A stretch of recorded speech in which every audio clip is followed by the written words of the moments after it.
পেঁয়াজটা ভেজে নিয়েছি। এখন আমি রান্না করছি আজকে একটা মজার রেসিপি।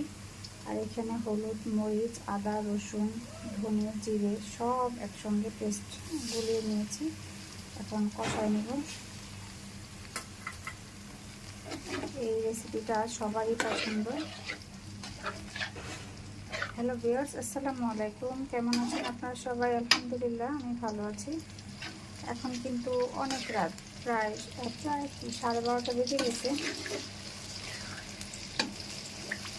আজকে দিনে রান্না করার সময় পাইনি, সেহরি রান্না করতেছি আমি সেহরির জন্য।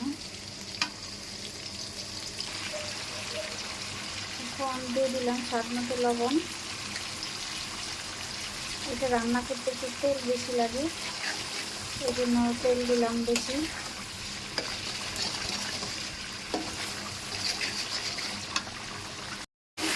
মশলা কষানো হয়ে গেছে, একদম ভাজা ভাজা হয়ে গেছে মশলাটা কষায়। ভালোভাবে মশলা না কষালে কিন্তু তরকারি ভালো লাগে না। এই জন্য সবসময় তরকারি রান্না করলে মশলাটা অনেক সুন্দরভাবে কষাতে হবে। কষাতে যখন একটা ফ্লেভার চলে আসবে, তখন যে সবজি বা যে কোনো কিছু দেই ভালো লাগবে। নাহলে কিন্তু কাঁচা কাঁচা মশলার তরকারি সবসময় ভালো লাগে না। এখন মাছগুলো একটু কষিয়ে নেব।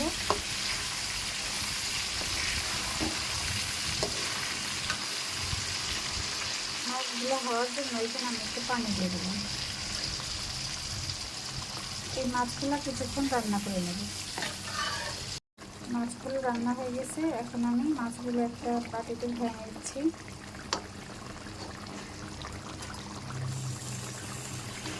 একটা সবগুলি মাছ উঠায় নেব। মাছগুলো উঠিয়ে এখানে কতগুলো কুচানো রসুন দিছি। এখানে এইটা রান্না করতে রসুনের ভাগ একটু বেশি লাগবে। এই যে কুচানো রসুন এখানে অনেকগুলো দিয়ে দিয়েছি, প্রায় 1 কাপের মতো রসুন দিচ্ছি। রসুনটা কিছুক্ষণ রান্না করে নেব, আমি একটু কষাই নেব রসুনটা। আবার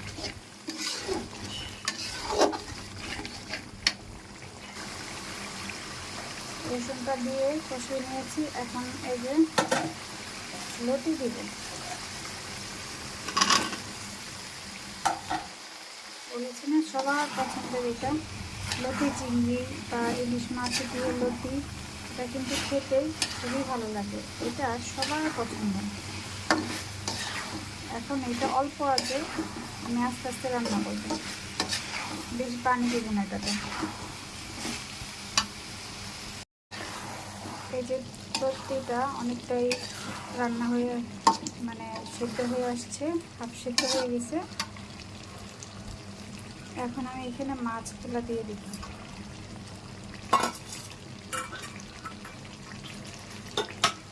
আর বাটিটা ধুয়ে অল্প একটু পানি দিয়ে দিলাম, আর পানি দিব না। এইটুকুতেই আমি একদম চুলা মানে কমিয়ে দিয়ে রান্না করবো এটা।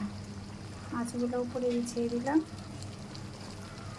মাছগুলো যাতে না ভাঙে, ভাঙলে কাটা কাটা হয়ে যাবে, এই জন্য আলগা আলগা করে রাখবেন।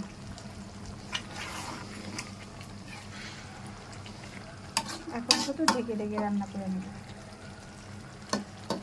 যেটা রান্না করতে একটু তেল বেশি লাগে, এটা যদি তেল কম কম হয় না, এটা একদম খেতে ভালো লাগে না, ড্রাই শুকনা খড়খড়ে মনে হয়। ওই জন্য এই লতি রান্না করতে গেলে একটু তেলটা আমি বেশি দিই। এখন এই যে ঢেকে রান্না করে নিই।